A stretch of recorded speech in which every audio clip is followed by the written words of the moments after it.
This episode of Grilled is sponsored by Rationale, your leading provider in multifunctional hot food preparation equipment. Register now for a free Rationale live demo at www.rationale-online.com. The Staff Canteen now has its own shop, so you can get your hands on as much merch as you want. From mugs, t-shirts to these hoodies, which you'll see myself and any of the guests on our podcast wearing throughout. Go and take a look. The link is below, and please do give us a thumbs up if you do decide to purchase anything. Finally, we are giving away one hoodie per episode for the next 6 episodes. You can find out how to win at the end of this podcast. Thank you for listening to Grilled, the Staff Canteen podcast. Cara has asked me to let everybody know that these podcasts may contain some swearing, some explicit language, and some topics not for the faint-hearted. No offence is intended, and please listen at your own discretion. Welcome to Grilled. I want to eat under roast whenever I want to eat under roast, not when you want me to eat it. I just remember Brad's smell of his beard. You just had a biggest, fluffiest beard, and I was like, God, he smells so good. I don't know why, it's weird. Sometimes you put smell or something to it, and I just remember that. Well, it's a bit bizarre. Why are you in your chef's white cellar? You're working. I'm cooking burgers. Oh, burgers. I hope they're not McDonald's. And I just lash it all over the hot toast as it melts and quickly munch it up, crunchy, crunchy, munchy. Dying to get like a piece of your culinary penis in or around their mouth. Welcome to Grilled, a podcast by the Staff Canteen. I'm Cara, editor of the Staff Canteen, and this is my 4th episode co-hosted by the lovely Alex Claridge from the Wilderness in Birmingham. And before we introduce today's guest, Alex, how are you? What have you been up to? Who have you been upsetting this week? No, actually, it's been a very uneventful week. The Daily Mail have mostly calmed down, and that's been delightful. I think last week I was still getting a lot of stick for having an opinion, which I'm sure we'll talk about more. It's not popular to have an opinion these days. But no, I've been very good, thank you, this week, in the midst of moving house. So that's obviously total chaos. What you can't see behind me is just a mountain of boxes and tears. But otherwise good, thank you. Keeping yourself busy. Always. So, our guest today, why are they on our podcast lineup? So I think the common thread through our little series of podcasts has been, I guess, trying to expand out kind of the voices and opinions that we have around hospitality. I think we're in a really, really challenging phase for the industry, which has to ask questions around what we're doing it for. Can food have purpose? What is the purpose of it? Why are you doing it? Asma is, I think, wildly different from me in some ways, but in other ways, outspoken, has opinions, wants to talk about this, wants to have these difficult conversations. And I'm sure that this is a really reductive way of looking at things, but has built her restaurant by doing things differently. So it felt a good time to perhaps ask the question of, well, do things have to be this way? How can we do things differently? And why do you do them differently? So I'm interested to hear her thoughts and insight on, let's face it, already been a career that puts mine to shame. So really, I'm just going to sit back and listen, hopefully take notes. But regardless, important conversations to have, I think. Definitely. Asma Khan, welcome to Grilled. Thank you very much for inviting me. No, thank you. We're really, really looking forward to it. As we just started to record, then you were saying that you had some important guests, didn't you, in the restaurant this weekend, which made your social media go a bit mad.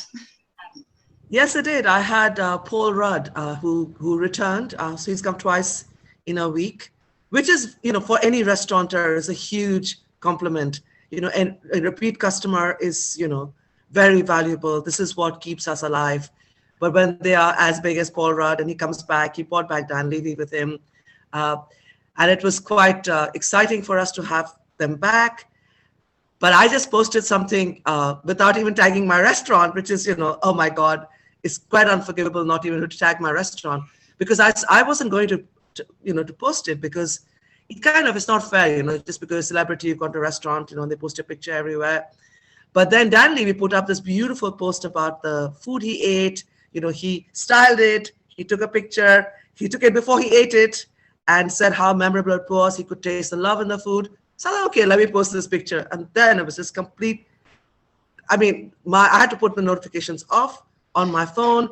It was trending for 24 hours in Canada, in the US, in this country, and has led to a lot of speculation in Hollywood press that these two actors are going to be working together.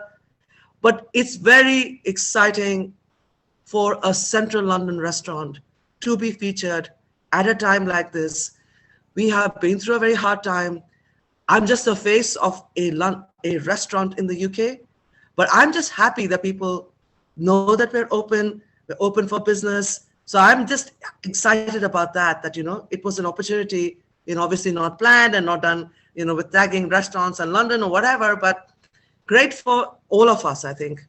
Yeah, you broke the internet for 24 hours. Yeah, my kids are a bit horrified, like, oh, Mama, what is this? I said, yes, this happens sometimes. So all their friends have been messaging them. And when you have a teenage boy and a 21-year-old, they get slightly embarrassed when their mother is on the internet. Like this. Yeah. To live with it. Brilliant. Right. Well, let's go into my icebreaker questions. Okay. Don't look so worried. Alex can look worried because he's rubbish at them, but you don't need to look worried. Asma, would you like to go first? The number between 1 and 6. 3. What did you want to be when you grew up, if it was different to what you are now? I want to be a pirate. Did you? Are you like Robin Hood kind of pirate? I wanted to sail and rob rich ships and divide the money in the poor. I wanted to be a pirate for a long time. Have you had the chance to do any piracy yet, or is that still on the bucket list? It's still unfulfilled, this dream. Well, always time. Depends best washed out. You in a single dinghy. I wasn't expecting that. Alex, a number between 1 and 6, please. 1, please. What is your favourite thing to eat for breakfast? We covered this last week. It's hummus. You didn't say that was breakfast. That was snack. It's also breakfast, yeah. Okay, so hummus is breakfast as well. I get up really early, which makes it weirder. So I'm normally up about 4, half 4, because it's kind of like my chill time. I can kind of think clearly. But yeah, like some hummus and like flatbread, like for breakfast. I think it's great. Like that, maybe some dates afterwards. Like, even though I'm here in Birmingham, which we know is not the world's most exotic of locations, I don't know. It just sort of, brings me great joy. That and a double espresso, set for the day. Top tips. Sounds good. Doesn't sound good. It's weird and dysfunctional. What I like. Asma, a number between 1 and 6, please. 6, please. Oh, what is the worst advice you've ever been given? I think the worst advice would be that, take on a business partner, get a restaurant consultant, because they will know how the system works and, try and fit in and, don't, make yourself very political. Don't talk about politics. Don't, express opinions because, people who are money people, investors, venture capitalists get nervous. You will never get any investment. So a lot of advice about keeping quiet in the hope that, I would get money in from the money men, mainly all men, sadly. Okay. Alex? 5, please. What is the strangest food that you have tried and would you have it again? Either chicken sashimi, which I think is an acquired taste. Yeah. I'd try it again. Like I wouldn't say it was something which I was crazy about. I didn't wonderfully enjoy it, but I don't think a single experience is enough information to make a finite decision. Talk me through that. How was that? Because I'm not sure I would be overly keen on that. Well, it was served in sort of a very small Japanese restaurant in Los Angeles. It was some years ago. So it's served kind of like carpaccio, like very sliced. I mean, like, look, anything that's fresh and has soy will taste good to a point, right? If everything else is on point. Yeah, I think I actually would try it again, just because I think there's this very narrow-minded kind of, you know, if you are a chef, particularly a chef whose kind of background in cooking is kind of modern European, right? Like, you don't know how much of it is actually palate and how much of it is just, you know, familiarity. I think sometimes we kind of make a prejudgment on things because we, you know, we haven't had them before. So try it again. Okay. But it's not hummus, I guess, is the problem. Asma, we've got 2 or 4. I'll go for 2, please. Would you rather live 100 years in the past or 100 years in the future? I think in the past. Okay. Because I think that, you know, enough wasn't done, and to correct the rights, you know, all the wrongs that happened. And I'm you know, my first degree was in history. I'm you know, anyone reading my book or stuff I write, you know, I look at a lot of historical details, and so much of the fact that, you know, the women's voices are absent. You know, as someone who comes from a country that was colonized, I wanted the stories to be told then. You know, did people in Britain know what was happening to farmers in Bengal? That Bengal famine, where I come from, millions died so that British troops could get food. The entire grains were diverted to Burma in the war. You know, I want to rewrite. I want to write those stories that people didn't know. Maybe they wouldn't care, but the fact that the voices were never heard. So yes, I would have wanted to live in the past, so I could be that voice to call it out and to call out, you know, where justice was not happening. I'm sorry, I know it's a very serious answer, but it matters to me. I think it's the only answer that can be given, right? You know, we have thousands of years and we have a history written by 1% of people, and stories can get lost, right? You know, like, and I think even more so than ever, like, one of the things that, and, you know, I can only ever be a spectator and like open to talking about it, but actually when we're talking about sort of let's be honest, you know, our city's hosting the Commonwealth Games next year, and I find the whole thing, like, there's a lot of nuance to that as a thing. You know, colonial stories have been lost. It's not a curriculum. And actually some of those who've lived through it, like, we're on the kind of last generation who can actually give an oral history, and where are the stories, right? Like, they're not been told. And if we don't start preserving history, then we'll just have the same 4 rich white dudes telling it their way, and it's not a particularly interesting story. Yeah. No, I think that's a great answer, Asma. My next answer is going to feel really, really pointless and rubbish, so it best be a good question. Who would you prefer, daddy or chips? Well, I feel like Asma already kind of answered this one before we got onto these questions. So the final question is, who is the most famous person you have met, Alex? Probably Stephen Merchant. I went through a weird phase, like, at the start of my career, I kind of cooked a lot of vegetarian food because of an interesting past of being a hippie.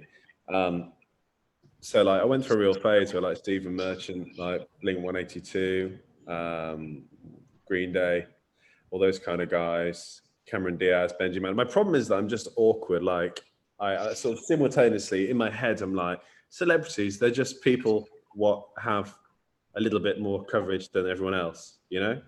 I don't buy into the cult of it, but then Simon Amstel came in once and I was like, be cool, be cool, be cool, and then shouted, I love you at him. So I was very young, and I've moved on somewhat from this sort of weird celebrity Tourette's, but no, I mean, I think it's one of the cool things about food, man. Like, if you do good food, when people come to your city, like, you do just get to meet people, and, you know, kind of like Asma was saying, it's sort of like, this is kind of crazy. It's cool.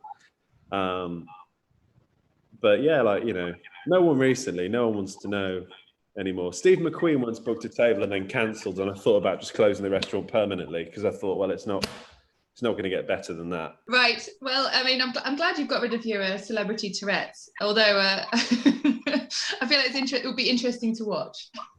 Yeah, interesting. Right, that's the end of those. So let's get into get into grilled itself. I know. I feel like we've covered so much already. So, Asma, let's talk about your hospitality journey. I'm quite interested to know kind of the beginnings to get to where we are now, and obviously the topics we want to talk about, you know, in terms of changing the hospitality industry. I have a very unconventional story because I never wanted to open a restaurant because it seemed unattainable. I didn't see anyone who looked like me, who sounded like me, who ran a restaurant. And, you know, I didn't have the money either to open a restaurant. I presumed it would take a lot of money. I began from my house, a supper club in my house. At a time when supper clubs were still very unknown, no restaurant did pop-ups. This is 2012, around the time that we had the Olympics in London. And, you know, it was a very different food world at that time. You know, restaurants didn't open their doors. This whole idea of a pop-up was just, nothing happened. So, you know, there wasn't even a concept that, you know, I could go and ask a restaurant whether I could play restaurant like you played, you know, when you're a child.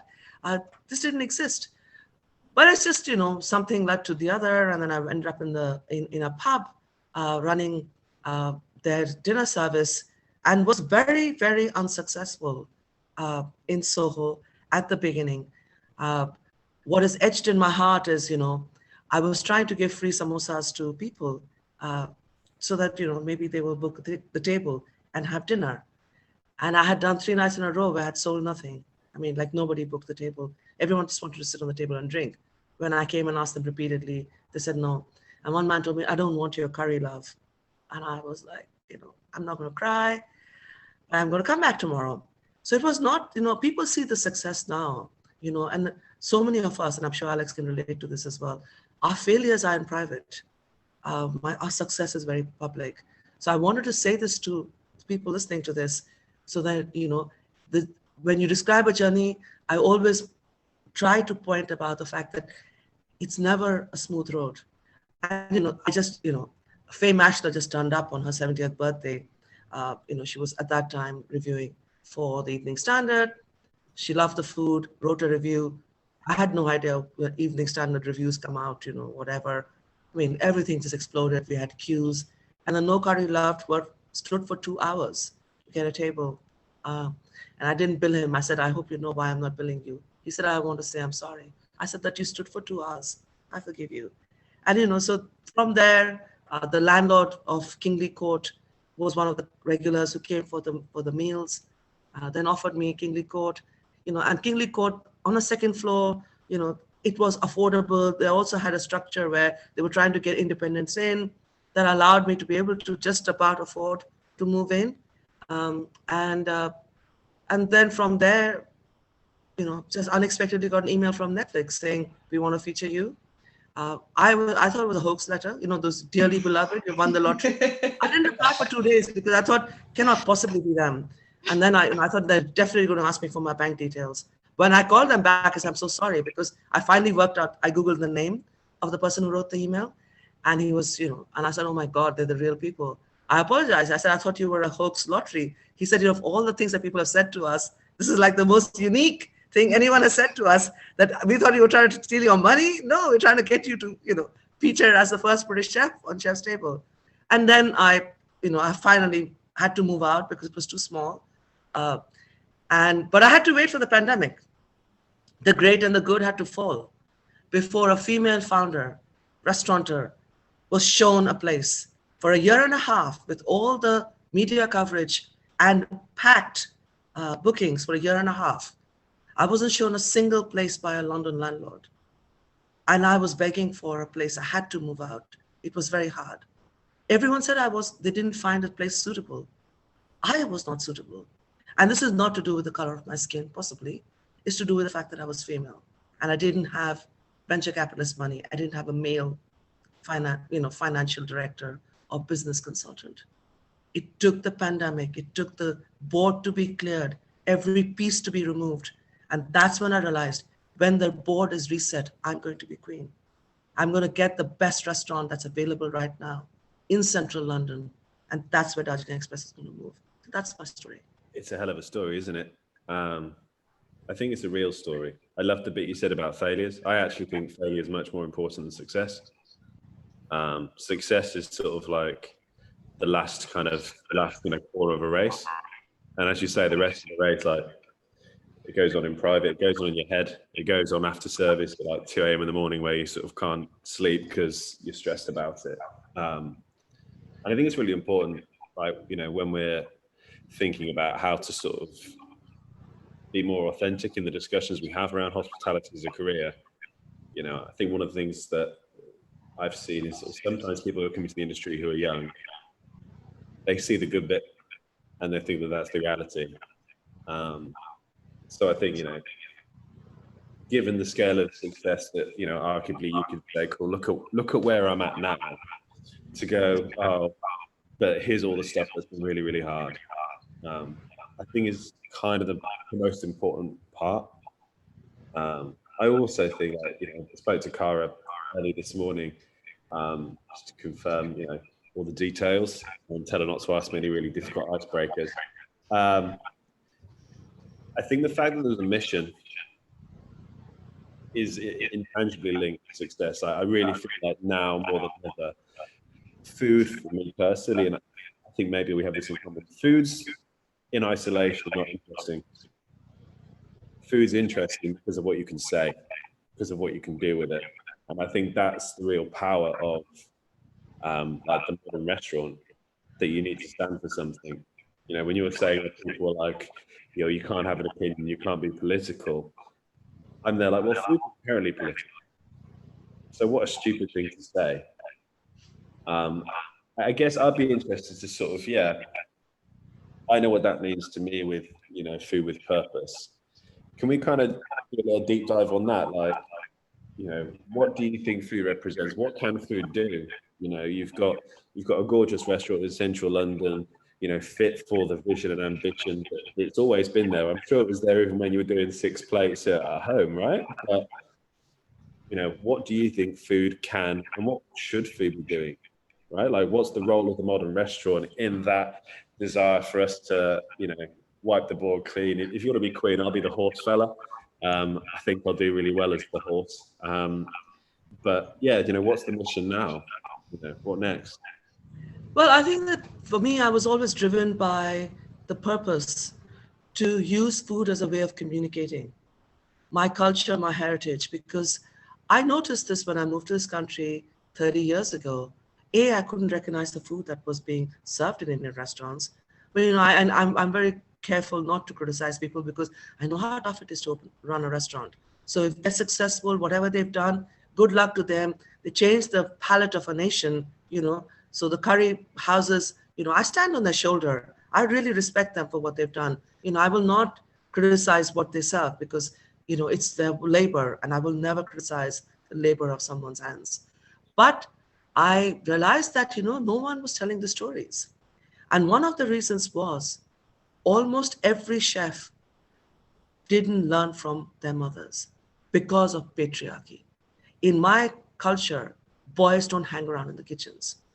And in fact, the way the food is served in almost every household, it is women eat last and girls eat least.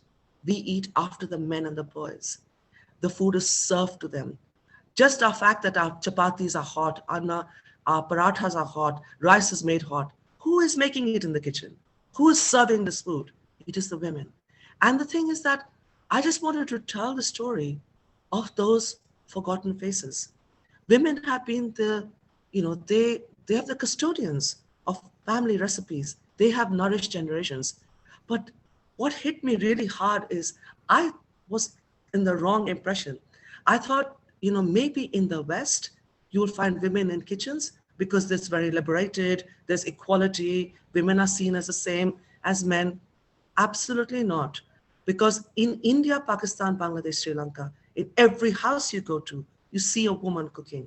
In every kitchen where they charge money.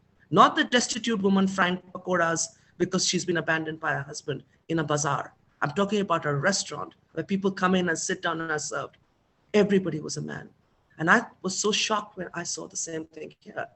And I thought, you know, I need to say something. And instead of just saying it, who would listen to my story? I was a nobody. I cooked in my house. And the people who came to my table, I told them, honor the women who cooked, honor me, honor the face. I represent every face of woman who was marginalized in my culture. So this is what drives me. It's what's driving me even now. I talk about equality, and I'm now speaking a lot about bullying in kitchens. It's the same thing. If you don't honor women who cooked, you ignore them, they are airbrushed out of all discussions about food. And the people you celebrate are men. Good for them. There's enough space on that stage for me. There's enough space for every woman who cooks. And that is the mission that I have, which I'm not willing to die till people acknowledge I have the right to be respected as someone who cooks. I'm equal to some highbrow male chef. You honor me, honor my hands, and honor the women who died teaching, who carried these recipes. This is what drives me. Firstly, it's quite like, goosebumpy. Like, it's good. Like, it, the passion with which you speak and the eloquence, I think it's, I think it's inspiring.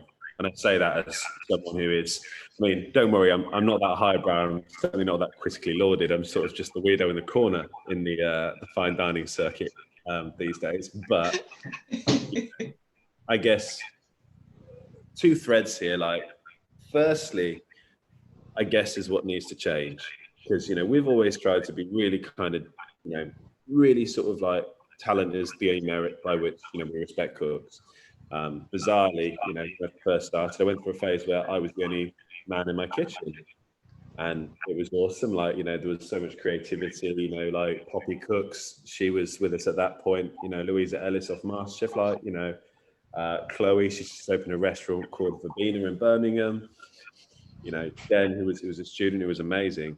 So I've always been an advocate, but in terms of pure applications, that's where, for me, as someone who wants to see a more diverse voice across the kitchen, more ideas, more experiences, we just don't have the applications, which says to me this is structural, right? Like, there's an organization that's very happy to hire anybody if their passion is sincere for food. But if there are people who don't even feel they can show up to the table, I guess I'm intrigued on your experience of this and what can be changed, where the structure is failing us here. But I'm also intrigued because from what you've said around some of the feedback, some of the kind of obstacles you've hit, when you tell your truth, when you put forward what is really an alarmingly simple request, that we do not erasure 50% of the planet's right to be respected and to be talked about when it comes to food, what reactions do you get?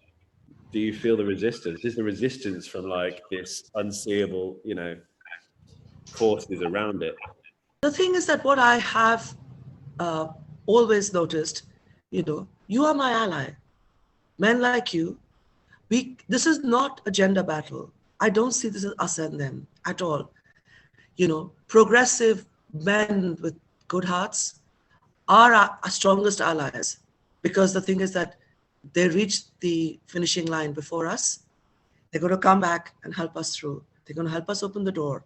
And this is, for me, my great hope that, there are a lot of articulate men, a lot of men with big hearts, men who, will help us. Because actually the problem is, it is to some extent structural. The fact that landlords didn't show me a place.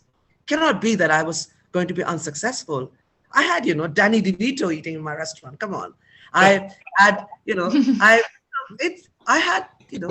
was on Netflix, so I was all the things that people are concerned about. And I did make huge amounts of money after Netflix. I was very busy. My rent was low on the second floor in Kingly Court. So I paid tax. And so it's not that, I'm some crazy concept from Dubai or Taiwan who's turning up, and I'm asking for some really, high-end property. It was just, I needed more space. That's it. I needed more space. I wanted to be in central London. That was all. And I needed to be in West London because I live in South Kensington. So I needed to, I need to come home quickly in case I have kids. I have a cat. So, it was just that. But it is somewhat structural. It is many layers. So I can't just grab one and say, this is the reason this can be fixed.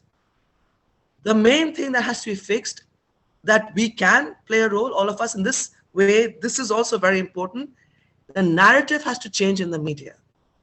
Because for too long, at prime time, you've had shouty chefs being given adulation, being given space, given too much media space, where the understanding is, if you're a young girl, and if I'd had a daughter and she wanted to be a chef, I said, my God, don't go. Look at that. Someone is sticking 2 pieces of bread on your face and shouting at you. Don't go there. They're just animals. They're brutal. They're going to be abusive. And this is if I didn't know the restaurant scene. I would have forced her to go and study. I wouldn't have paid for culinary education. I would not have encouraged her. And the thing is, it's really sad because so many girls have come to me showing me burn marks, bite marks. Imagine how crazy you are to bite a woman in the kitchen. And they've come to me because they don't know me. I have seen more injuries in this, short time that I have a restaurant than my whole life to women. And they would come and say, we stood up to our family or our partner. I don't see my boyfriend. He's so unhappy. I don't see, my dog. I don't see my parents. I stood up. I can't even tell them this is happening to me. There is a silence, not only for fear. There is fear. There's also the fact that your dream to be where you are, Alex. Women know that they keep quiet because they've got to suck it up and somehow make it through the pain threshold. No, we need to talk about it so that people can open their wounds, show it, talk about it, talk about fear and violence and bullying. And then we can move to the fact that this has to stop. But unless someone says it, it won't. It's not that I'm just saying it because, I have an all-female kitchen and I'm, a female restaurateur. I'm saying it because I've seen it, on this, you can't see the size. I mean, if any guy touched me, I would clean the floor with him. So no one is going to take on, this is kind of classic bullying thing. The strong take on the weak and they take them on, and as a lawyer, I can tell you one thing, this amount of touching without consent and violence, if it happened outside the kitchen, that man would be in jail. This is the thing. How is it being allowed in the kitchen? The silence is killing us. The conspiracy of silence, that is our problem. So it is all of these, it's many layered. It is not a simple issue. And I can only pick up some threads, but I expect other people like you are as well, that you had Poppy there, you've had females there, and you mentioned, someone who's gone on to open a restaurant. This is what happens. You are making your change. You're doing your ripples there. I'm doing mine here. Eventually, it will be a tide. Eventually, we will change everything. We cannot, if we cannot join up together in our own spaces, if people start making a difference, in the end, we will all win. I think that's the thing I find the most frustrating, when you kind of come across really retrogressive ways of looking at things. Like, even if you've led a life where perhaps your experience does just mean that you're not in a place yet, you've not been on that journey, you can't understand it on a kind of, thought level, emotional level. I'm like, if you run a good business, then you should be looking to have as many different voices as possible. You literally can't lose. Like, there's no way where, as a business owner, kind of going, I'd like more opinions. I'd like someone who can look at the dining experience through the lens of kind of womanhood, right? Like, there's no way you can lose. But then you come across like these deep pockets of resistance. And I think that you're right. Like, it's really hard to unpick it because it's not even rational. When there's a rational discussion to be had, that's an easier fight to have. Like my latest whoopsie with the press was, we've kept quite a lot of precautions in place around COVID at the restaurant. And, that led to a couple of weeks of, everything, threats, anger, personal attacks, all the rest of it. Like, for the most part, I'm relatively thick-skinned, but, at the start of last week, we had an entire TripAdvisor review just calling me a fatty. What is funny is I was eating a pizza at the time when I read the review, so it really hit differently. But, you know, like when there's no rational logic, when no one wants a dialogue, we can't change. If there's no dialogue, it won't happen. What, you know, I mean, a quick glance at your social, there's clearly a lot of people who look up, follow, and do agree with you, you know. And I'm sure I'm not the only male chef who can kind of look at, you know, a decade in the kitchen and kind of go, you know, I've never been a terror, but I can certainly tell you that Ramsay and that sort of like behavior, it's not the way forward. You know, I definitely used to be more grumpy. You know, I was never sort of going around biting people like some sort of feral beast, but I definitely used to be a lot sharper. And I've actually found like the carrot is what gets you there. The carrot is what builds a team, what builds culture, what kind of progresses forward. And we can always do better. But you know, for all the people who are, you know, with you and kind of go, yeah, that makes sense. That seems fair. That seems reasonable. Should we just be nice to each other? That doesn't seem a bad idea. I'm sure that's not always the case. You know, what sort of resistance have you come against? Like, other than the fact that the media don't really want to report anything that improves the status quo, what sort of resistance have you come against? The thing is, I have to say, you know, I couldn't have imagined us having this conversation 5 years ago, or even 4 years ago. This is the big change. And I think that those that are resisting are silent because see, you know, whenever I have written, you know, large, long pieces in the press, when, you know, incidents have happened, you know, I've taken on some very, very powerful, very prominent male chefs in the press. In the past, they had expected them to, you know, threats of, you know, obviously being sued and liable. And apart, I'm waiting. So this is what I had expected. And it has not happened.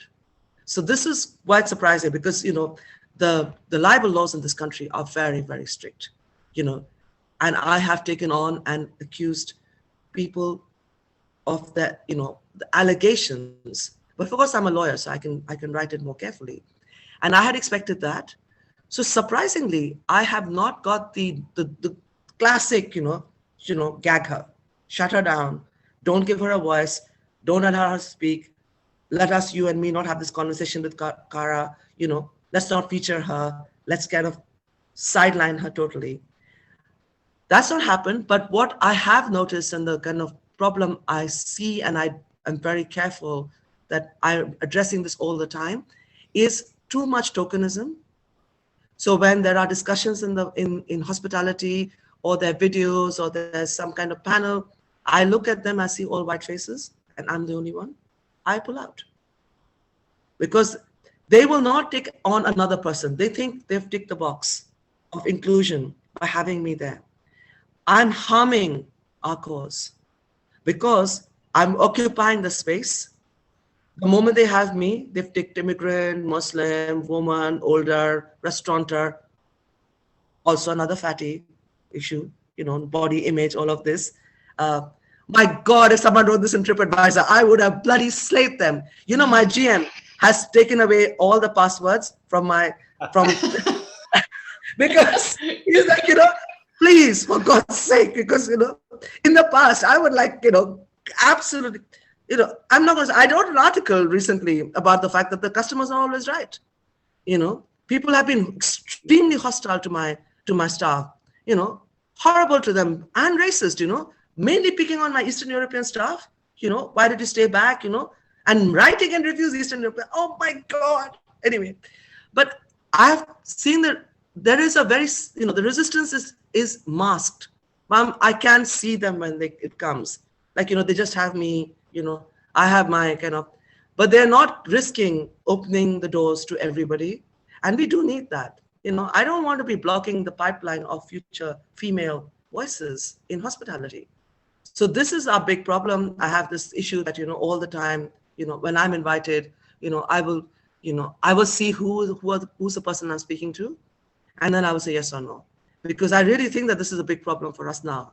That, you know, people expect, they know my story, they know what I'm going to say.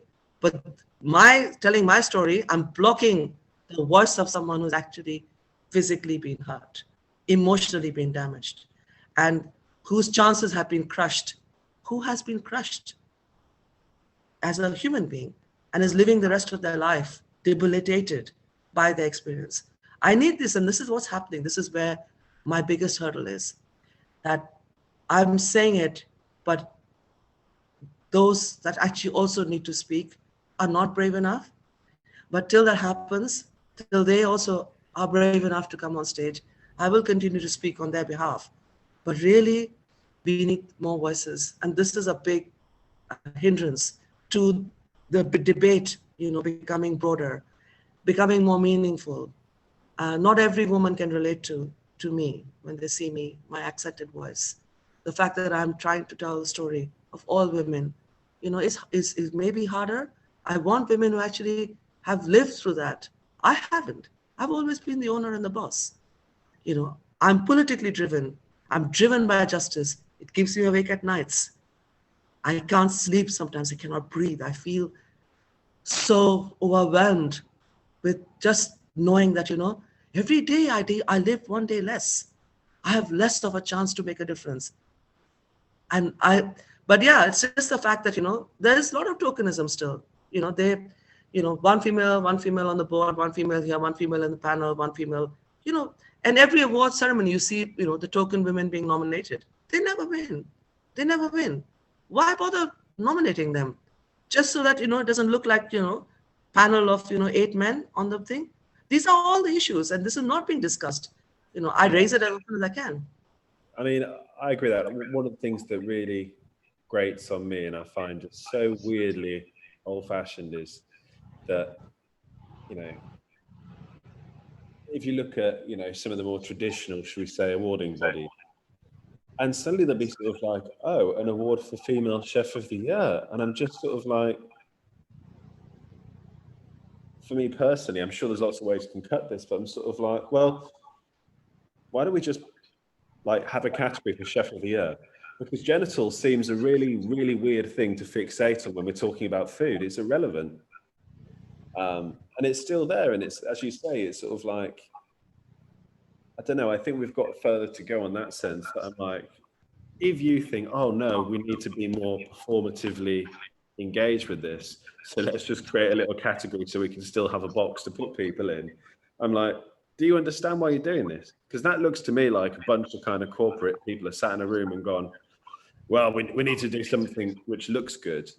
Yeah. But how about we just move towards like one stage, everyone's got a fair chance, And I know that is deeper than that, because that comes down to judging panels, politics, money, control, everything. I know that. And maybe sometimes we need to do little steps to stagger the big step, I guess. But yeah, I could totally see kind of how that resonates. I mean, it's been fascinating for me because, full disclosure, I think COVID's been great because it's given me a chance to become a better thinker. Yes. Think a lot more, interrogate a lot more. Even sort of when it comes to thinking more about hospitality and the voices we're welcoming, we're not actually I've become more engaged in the last year, because we did a video back in December around basically helping hospitality for the region.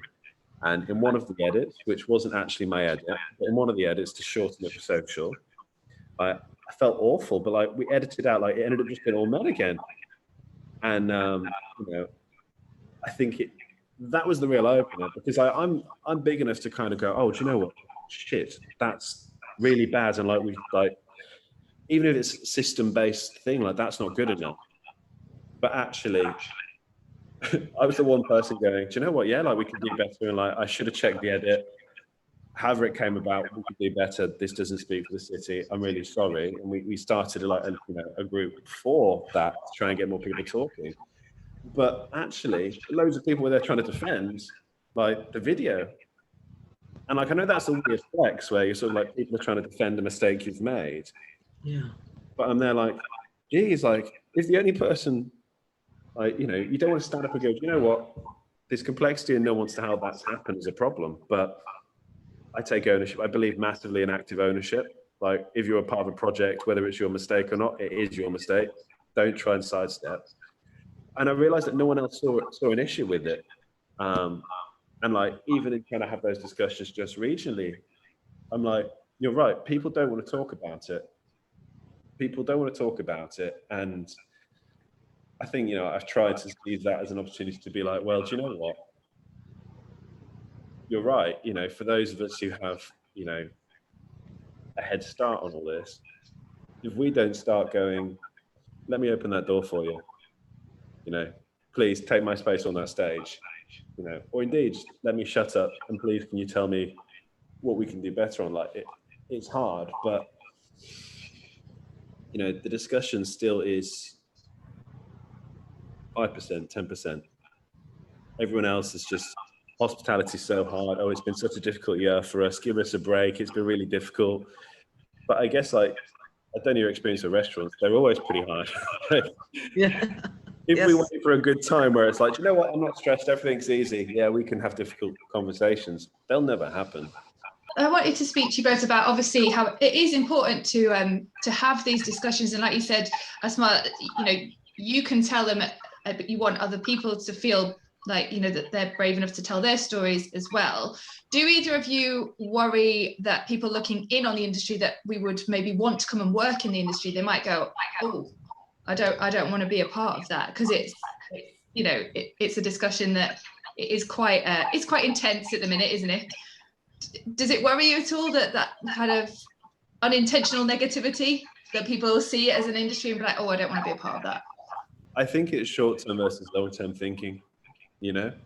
I think there's some truth to that. Like, it can be quite intimidating, and I actually think the discussions themselves, like, it's really hard to pitch them, because there are some voices who probably have real stories to tell and real value to have, but actually they don't like conflict, so they won't come into this phase of discussions. But you're right, maybe it has got some potential complexity from a kind of brand and kind of communications perspective, but I think the long-term benefit still outweighs that short-term discomfort. But I also think it's multi-causal. Like, for me personally, when we had to sit and listen to a government who, we won't go deep on this necessarily, because I will just get upset and passionate, but like, when you had to listen to, a very small group of people from a very specific group of schools who have a very specific form of laziness, turn around and publicly say that hospitality is a low-skilled worker sector. What an insult, how damaging. No one could work a day in a restaurant in their life. I think we've got plenty of other things that are causing negativity on the industry, and I think we need to accept change is always hard. Change isn't always pretty, it's not always attractive, but change is necessary. And if through that we can start to tell better stories, because it seems to me that we need to tell people about hospitality in a really authentic way. Because a lot of the thing I've seen over the years, when I was on the way up, is there's just loads of bullshit. People lie to you. They say, oh, you'll get paid this and you'll work these hours. When I was working my way through kitchens, that was never how it worked. Like, there was never a correlation between what they told you your job would be like and what it would be like. When places are offering a competitive salary, but the competitive salary is minimum wage, I don't recognize those two things as an interaction that tallies. So I think it's about embracing this ugly, unwieldy beast that is change. And as we go documenting it. And I do think younger people who could come into hospitality and be these future stars, I actually don't know whether this is such a problem for them, because I think it's generational. We have younger people who, through social media, are more engaged in these discussions than ever. They're actually more interested in participating in these discussions. So, I think overall, we've got to think medium term on this, because I don't know about Asma, but I'm expecting 2021 to be a very hard year. I've already accepted that, I've made peace with it, and we're going to have all sorts of fun and games between COVID and Brexit, both interacting with the sector. It's going to be hard anyway.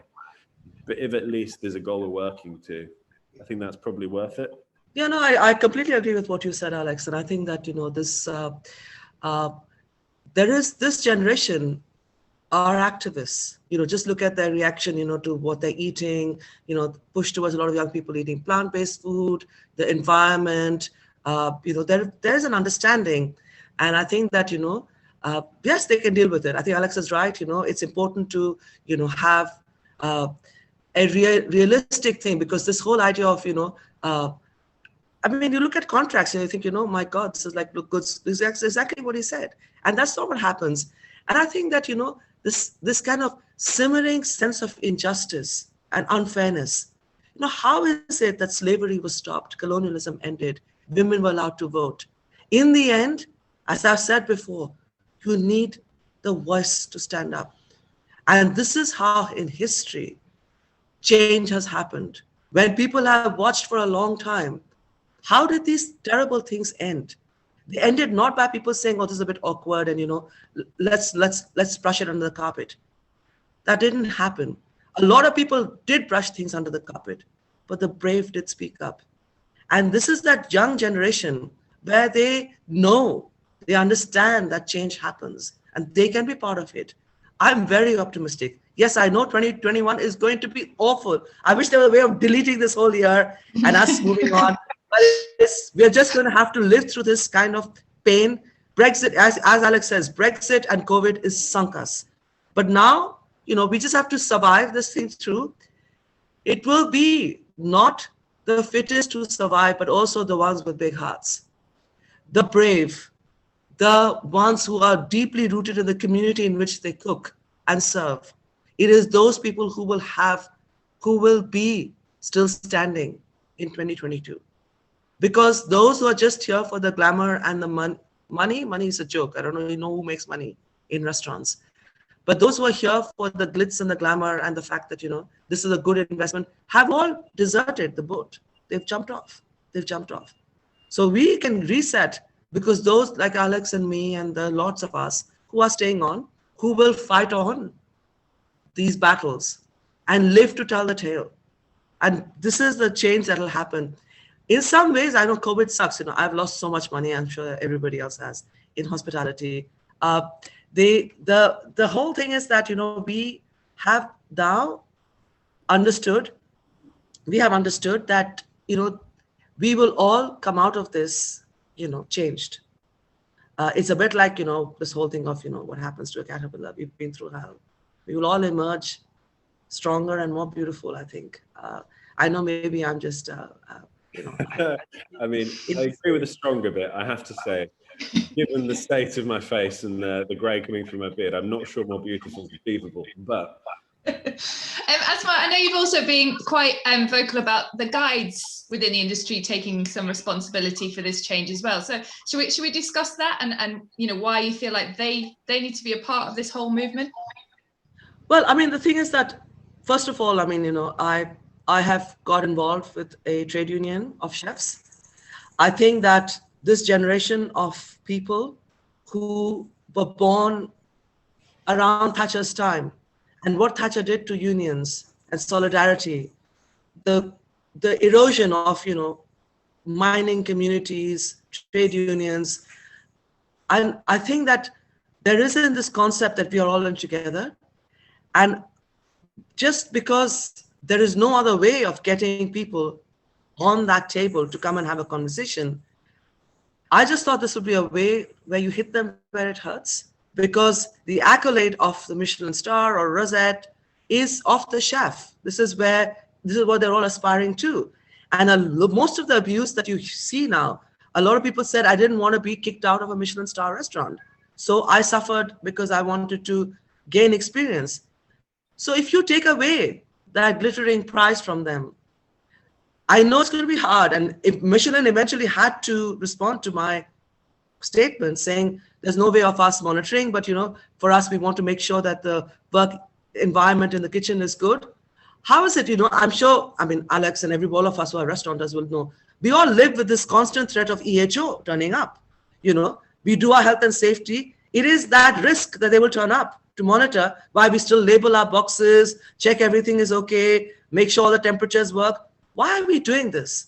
Because we know that, of course, there's a very good reason why we're doing this, for the health of our customers. But there is also That stick, the sanction, the 2 stars that you will end up getting from the health and safety, the EHO. We need to set up a system. We need to set up a system, take away the Michelin stars. If you fail some kind of inspection, we need to set it up. It's not going to be easy. And that's why I raised this, mainly to open a conversation so that we find a way forward, so that people just understand. Do not be an absolute, I'm not going to say it. Anyway, just be good to your team. And also I think that the fact that so many people are not being able to get staff says a lot, because if you were a really good boss, they would come back. They would come back. My entire team who left in December, the new staff, those I could follow, I followed, obviously. They went back home for Christmas and then they all just vanished. Everyone has returned. I'm fully staffed. And, I'm a central London restaurant, everyone's having to pay crazy rents, but I pay well. I don't pay the basic, I pay London living wages, and the entire service charge is divided equally in the staff. Don't touch it, it's their labor. They're very well paid. You've got to pay them well, you've got to look after them.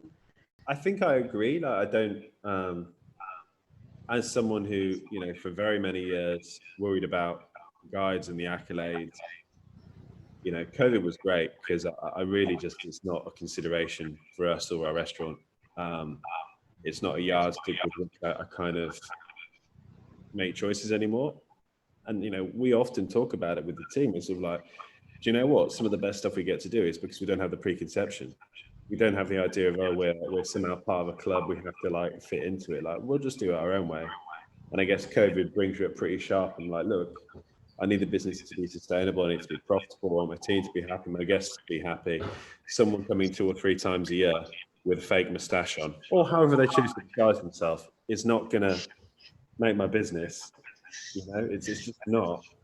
And I actually think one of the things that, again, I've been on the journey with this, Michelin stars in particular, and I'm not here to rag on Michelin, but they're awarded to an individual chef. It supports the idea of food as ego, as an individual effort, and it is not. All of us who are lucky enough to have a voice will have a head chef, and head chef, sous chef, every chef in your kitchen, without them, you're nothing. And creativity comes from 1,000,001 different spaces. And I think somehow trying to step away to create more of a kind of, it's not an individual that's been lauded, that's been heightened, that's having the kind of, the ego fed. We all have ego. It happens. It's part of the human condition. But I think, I don't know what that system looks like, whether it's more like an OAD kind of thing, where it's kind of like a correlation of lots of different indicators to give a list. Maybe within that, there is, a survey that restaurants have to complete from their team. I think, I'm not sure I agree with the tweet saying there's no way to monitor it, because there is. Yeah. Obviously. I think it's effort to do so.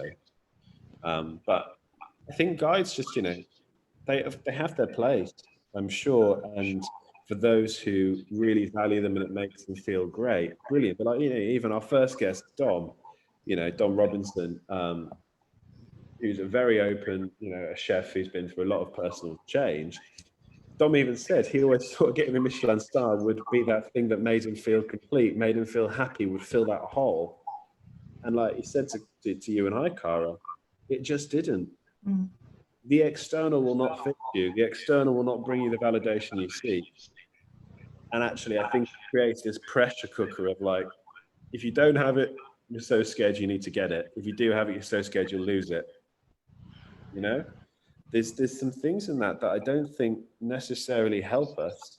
I think it's lovely to celebrate hospitality, and I think that is where they really can do amazing things. I think we do need things like Michelin and award ceremonies and all those sort of things, but they need to be framed differently as a celebration of hospitality at its core.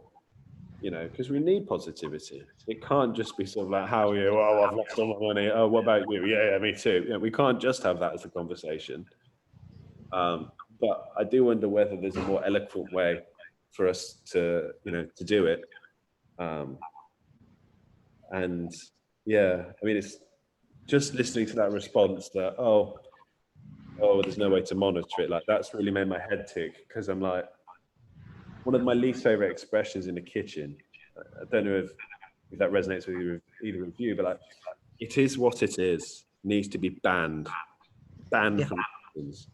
Because like, all through the years, it was said to me, when I was, not owning the business, and then you go into your business, and, for me personally, you do start with that. You go, oh, it is what it is. And it becomes a shorthand for it's too difficult, or it's too inconvenient, or I'm too lazy. But like, what I find inspiration about food is it's whatever you want it to be.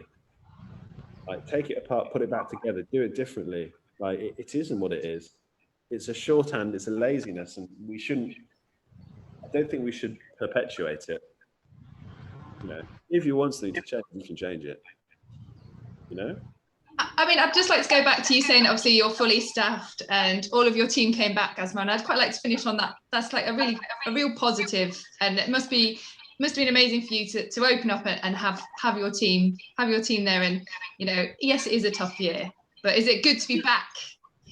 It is very good, and I agree with Alex. We need to have that positivity, I just think, constantly whinging about how much money we all lost.